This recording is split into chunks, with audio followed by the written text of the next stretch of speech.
এই পৃথিবীতে একদিন এমন একটি বাচ্চার জন্ম হলো, তার জন্ম নেওয়ার পরেই সেই রুম আলোয় আলোকিত হয়ে উঠল। আর তার জন্ম নেওয়ার পরে পৃথিবীর বিভিন্ন স্থানের জন্ম নেওয়া বাচ্চারা কোনো না কোনো পাওয়ার নিয়ে জন্ম নিতে শুরু করলো।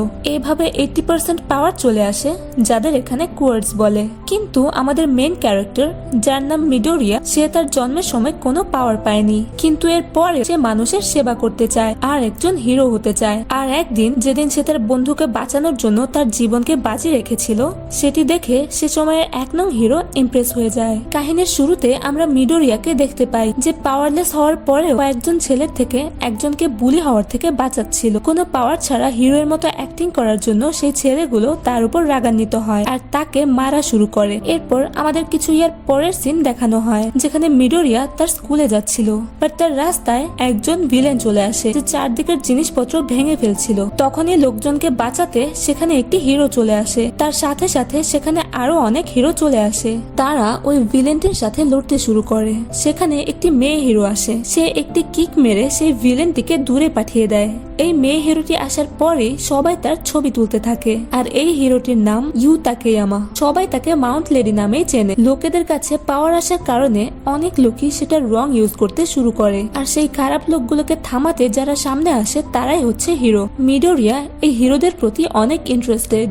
সে তাদের ফাইটিং স্কিল গুলো নোট করে রাখে। এরপর আমাদের মিডোরিয়ার স্কুলের দৃশ্য দেখানো হয়। সেখানে তাদের টিচার তাদেরকে বলতে থাকে তাদের নিজ নিজ ক্যারিয়ারের উপর ফোকাস করতে হবে। এর জন্য আমি তোমাদের একটি ফর্ম পূরণ করতে বলতাম, বাট আমি জানি তোমরা সবাই হিরোই হতে চাও। তখনই সেই বুলিলর স্টুডেন্টটি সবাইকে বলে, আমি শিওর তোমাদের অ্যাডমিশন কোনো ফালতু একাডেমিতেই হতে যাচ্ছে, বাট আমি ইউএ তে পড়বো।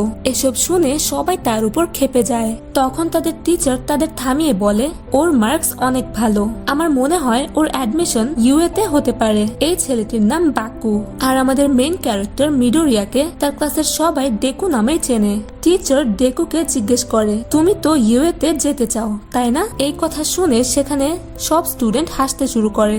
বাকু এটা শুনে ক্ষেপে যায় আর তাকে বলে, তোমার কাছে কোনো পাওয়ার নেই, তারপরেও তুমি আমার মোকাবেলা করতে চাও? ডেকু তখন বলে, তোমার সাথে আমি লড়তে চাই না, আমি জাস্ট একজন হিরো হতে চাই। অন্যরাও তাকে বলে সে কিছু করতে পারবে না, কারণ কোনো পাওয়ার ছাড়া কেউ হিরো হতে পারবে না। ক্লাসটি যখন শেষ হয় তখন বাকু ডেকুর সেই নোটবুকটি তার ব্যাগ থেকে বের করে, যেখানে ডেকু অন্যান্য হিরোদের নাম আর পাওয়ার কষ্ট করে অনেকদিন যাবত নোট করে রেখেছিল। সেই নোটটি দেখে বাকিরা হাসতে শুরু করে আর বাকু সেই নোটটিকে জ্বালিয়ে দেয়। বাকু ডেকুকে বলে, এই স্কুল থেকে একমাত্র আমি ইউএ তে অ্যাডমিশন নেব। বাকু আরো বলে, সে যদি হিরো হতে চায় তাহলে তার উচিত মরে যাওয়া আর দোয়া করা যাতে তার পরবর্তী জন্মে সে যেন কোয়ার্টস নিয়ে জন্ম নিতে পারে।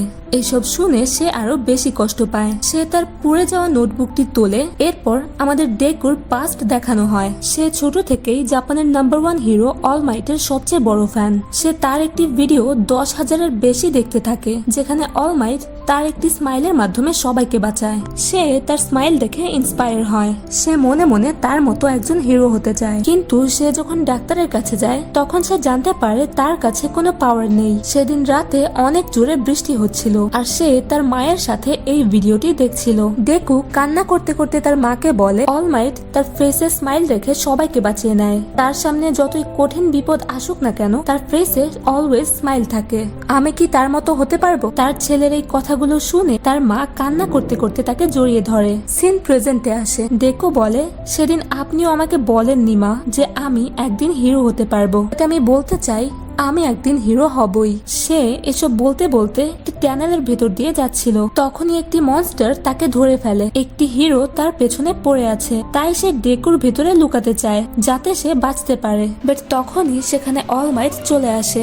অলমাইট তার পাঞ্চের শক ওয়েভেই ওই মনস্টারটিকে মেরে ফেলে। ডেকু অনেকক্ষণ থেকে শ্বাস প্রশ্বাস না নেওয়ার কারণে অজ্ঞান হয়ে যায়। অলমাইট তাকে জাগিয়ে তোলে আর বলে, তুমি ঠিক আছো? ডেকু, যাকে ছোটবেলা থেকে নিজের আইডল ভেবে এসেছে, তাকে এত কাছে থেকে দেখে সে শকড হয়ে যায়। বুঝতে পারে না সে কিভাবে রিয়েক্ট করবে। তখনই সে তার অটোগ্রাফ নেয়ার কথা ভাবে, বাট অলমাইট আগে সে নোটবুকটিতে তার অটোগ্রাফ দিয়ে রেখেছে।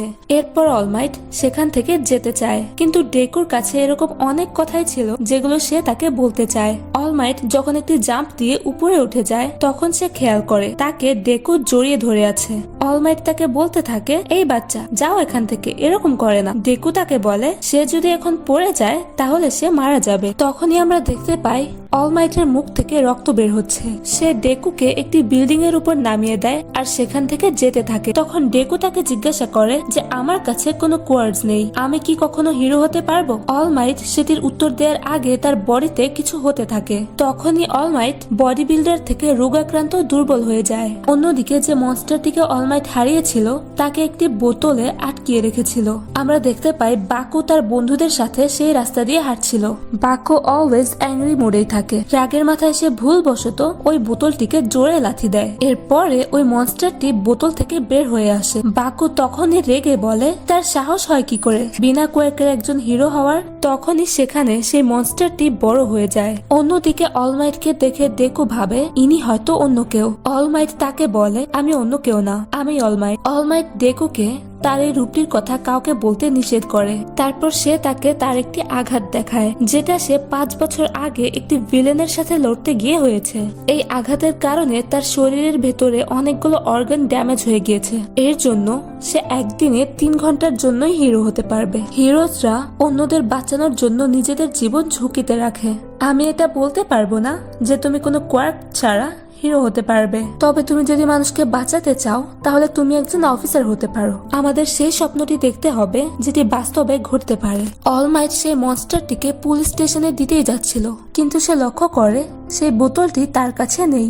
সে দূরে একটি বিস্ফোরণ লক্ষ্য করে আর বোঝা যায় সেখানে কি হচ্ছে। আর সেই বিস্ফোরণটি দেখে ডেকো সেদিকে যেতে চায়। তখনই তার অলমাইটের কথাগুলো মনে পড়ে আর সে নিজেকে থামিয়ে দেয়। অন্যদিকে অলমাইট সে বিস্ফোরণের জায়গাটিতে পৌঁছে যায়, যেখানে সেই ভিলেনটি বাকুকে ধরে রেখেছিল। কিছু হিরোজও তাকে বাঁচাতে আসে, কিন্তু সেই মনস্টারটির সাথে তারা পেরে ওঠে না। বাকু তার পাওয়ার ইউজ করে সেখান থেকে বাঁচার ট্রাই করে। বাকু সেখানে অনেকগুলো বিস্ফোরণ তৈরি করে, বাট সেগুলো থেকে মনস্টারটির কিছুই হয় না। মনস্টারটি বাকুর বডিটা নিজের দখলে নিতে চায়, যাতে সে তার পাওয়ার ইউজ করতে পারে। সেখানে মাউন্ট লেডি আসে, বাট সে অনেক বড় হওয়ায় তার জন্য জায়গা হচ্ছিল না। অন্য হিরোরা সেখানে আগুন নেভানোর কাজ করছিল। যতই সময় যাচ্ছিল সেখানে পরিস্থিতি আরো খারাপ হচ্ছিল। অলমাইট তার লিমিটে থাকার কারণে সে হিরোতে ট্রান্সফার হতে পারছিল না। সে বুঝতে পারছিল না এখন কি করা উচিত। অন্যদিকে ডেকুর সিন দেখানো হয়। সে রাস্তা দিয়ে হাঁটছিল আর তার নোটটি দেখছিল। তাকে অনেক স্যাড দেখাচ্ছে, কারণ আজ তার ছোটবেলার ফেভারিট হিরো তাকে বলল কোনো পাওয়ার ছাড়া কেউ কখনো হিরো হতে পারে না। ডেকু লক্ষ্য করে সে হাঁটতে হাঁটতে সেই বিস্ফোরণের জায়গাটিতে চলে এসেছে। সামনে সে ওই মনস্টারটিকে দেখতে পায়। সে অলমাইটের দিকে লক্ষ্য করে সে ট্রান্সফর্ম হতে পারছে না। ডেকু ভাবে এসব আমার জন্যই হয়েছে আর সে এসব সহ্য করতে পারে না, তাই সে নিজেই যায় বাকুকে বাঁচাতে। ডেকু তার সর্বোচ্চ ট্রাই করে সেই মনস্টারটির থেকে বাকুকে বাঁচানোর, কিন্তু সে কিছুই করতে পারে না। বাকু তাকে বলে তুমি এখানে কি করছো?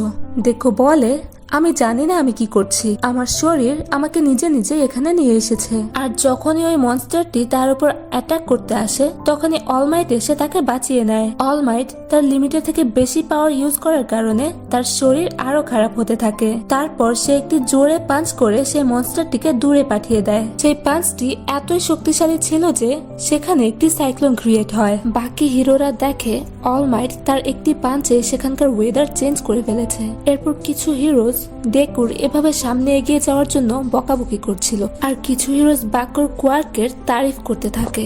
সন্ধ্যায় ডেকু তার বাসায় যাওয়ার পথে বলে তার অলমাইটের কাছে ক্ষমা চাওয়া উচিত, কিন্তু তখনই সেখানে বাকু চলে আসে। বাকু তাকে বলে আমি তোমার কাছে কোনো সাহায্য চাইনি, আমি নিজেই সবকিছু সামলে নিতে পারতাম, পরের বার আমাকে এইভাবে ছোট করার চেষ্টা করবে না। এসব বলে সে সেখান থেকে চলে যায়। ডেকুও ভাবে সে ঠিকই বলেছে, আমার সেখানে যাওয়াতে কোনো কিছুই পরিবর্তন হয়নি, আমার বাস্তবতাকে মেনে নিতে হবে। তখনই সেখানে অলমাইট চলে আসে। ডেকু তাকে বলে আপনি তো কিছুক্ষণ আগে রিপোর্টারের কাছে ছিলেন, আপনি এত তাড়াতাড়ি এখানে কিভাবে আসলেন? রিপোর্টারদের থেকে বাঁচা তো আমার কাছে সামান্য ব্যাপার, তুমি কি ভুলে গেছো আমি অলমাইট? আমি তোমাকে ধন্যবাদ জানাতে এসেছি, তোমাকে দেখেই আমি আগে যাওয়ার সাহস পেয়েছি। যতগুলো টপ হিরো রয়েছে তাদের সবার কাহিনীতে একটা জিনিস কমন, আর সেটা হচ্ছে যখন কেউ বিপদে থাকে তখন তাদের বডি অটোমেটিক সাহায্যের জন্য সামনে এগিয়ে যায়। আর এসব শুনে ডেকু কান্না করতে শুরু করে। ডেকু তুমি হিরো হতে পারবে, তোমার সেই যোগ্যতা রয়েছে যে তুমি আমার শক্তি নিতে পারো। এটা শুনে ডেকু কনফিউজড হয়ে যায়। অলমাইট তাকে বলে বাকিদের মতো তার পাওয়ারও তার নিজের না, তাকে এই পাওয়ারও অন্য কেউ দিয়েছে। এসব শুনে ডেকু আরো কনফিউজড হয়ে যায়। অলমাইট তাকে বলে তুমি হয়তো আমার কথা বুঝতে পারছো না, আমি তোমাকে আরো সহজভাবে বলি, আমার পাওয়ার হচ্ছে আমি আমার কোয়ার্ক যে কাউকে দিতে পারবো, আর এর নাম অল ফর ওয়ান। এই পাওয়ারটি অনেক বছর যাবৎ পাস অন হয়ে আসছে। প্রতি নিউ ইউজারের সাথে এই পাওয়ারটি আরো বেশি স্ট্রং হচ্ছে। ডেকু তাকে বলে, আপনি কেন এই পাওয়ারটি আমাকে দিতে চাচ্ছেন? আমার থেকে আরো অনেকে আছে যারা এই পাওয়ারটিকে আরো ভালোভাবে ইউজ করতে পারবে। তখন অল মাইট তাকে বলে সে অনেকদিন থেকে তার জন্য একজন সাকসেসরকে খুঁজছে যাতে এই পাওয়ারটি দিতে পারে। যখন আমি তোমাকে দেখি যে নিজের জীবনের তোয়াক্কা না করে অন্যকে বাঁচাতে চলে যায়, তখন আমি বুঝতে পারি যে তুমি এই পাওয়ারটি নেবার যোগ্য। এটা শুনে ডেকু অনেক ইমোশনাল হয়ে পড়ে আর অল ফর ওয়ান এর পাওয়ারটি নেয়ার জন্য রাজি হয়। অলমাইট তাকে বলে, তুমি এখন যে অবস্থায় রয়েছো সেই অবস্থায় এই পাওয়ারটি তুমি হ্যান্ডেল করতে পারবে না। এরপর আমরা দেখতে পাই অলমাইট ডেকুর বডিটি স্ট্রং করার জন্য তাকে ট্রেনিং করাতে শুরু করে। একটি ফ্রিজের সাথে তার উপরে অলমাইটও বসেছিল। ডেকু বেচারা এত ভারী জিনিস কিভাবে টানবে, তাই সে পড়ে যায়। ডেকু অলমাইটকে বলে, এখানে এত আবর্জনা কেন আনা হয়েছে? অলমাইট তাকে বলে, এগুলো সব তোমার ট্রেনিং এর অংশ, কারণ তুমি এখন সম্পূর্ণ ইউজলেস। ডেকু বলে, কিন্তু আপনি তো বললেন আমি এর যোগ্য। অলমাইট তখন তাকে বলে, তোমার মন এটার যোগ্য, কিন্তু তোমার বডি না।